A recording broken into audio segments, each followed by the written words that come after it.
गुबुन रायजोनि नङा आं आइफोरा फाफोर नेपाल रायजोनिबो नङा आं आइफोरा फाफोर।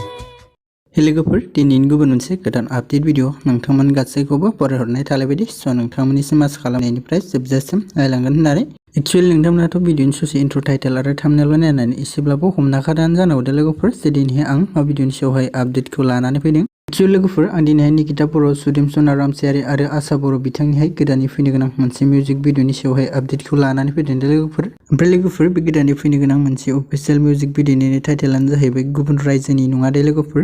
ओमफ्राय लोगोफोर बे अफिसियेल मिउजिक भिडिअनिनो देंखोखौ होदों निकिता बर' बिथांजोंनो लोगोसे आशा बर' बिथांमोना दे लोगोफोर। आरो लोगोफोर बे अफिसियेल मिउजिक भिडिअनिनो करिय'ग्राफ आरो डिरेक्सनखौ होदों लिसान रामी बिथाङा दे लोगोफोर। ओमफ्राय लोगोफोर बिथांमोननि बे गोदानै फैनो गोनां अफिसियेल मिउजिक भिडिअखौ जोङो निकिता बर' अफिसियेल इउटुब चेनेलनि गेजेरजोंहाय नुनो मोनगोन दे लोगोफोर।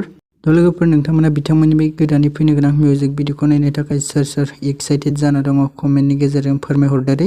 लोगोफोर बिदिब्ला बिथांमोननि फैनो गोनां मिउजिक भिडिअखौ नायनो थाखाय नोंथांमोना साननैसो नेना थाथ'बावबानो जाबाय दे लोगोफोर। लोगोफोर बिदिब्ला दिनैनि आपडेट भिडिअआ बेखिनियानोमोन दे। आसा खालामो नोंथांमोना भिडिअखौ नायनानै मोजां मोनदों। भिडिअखौ जुदि नायनानै मोजां मोनदोंब्ला अननानै भिडिअखौ खनसे लाइक खालामनानै होदो दे। आरो सोरबाफोर जुदि चेनेलाव भिडिअखौ गोदानै नायदों नोंथांमोना चेनेलखौबो साबस्क्राइब खालामनानै लाबानो जाबाय दे लोगोफोर।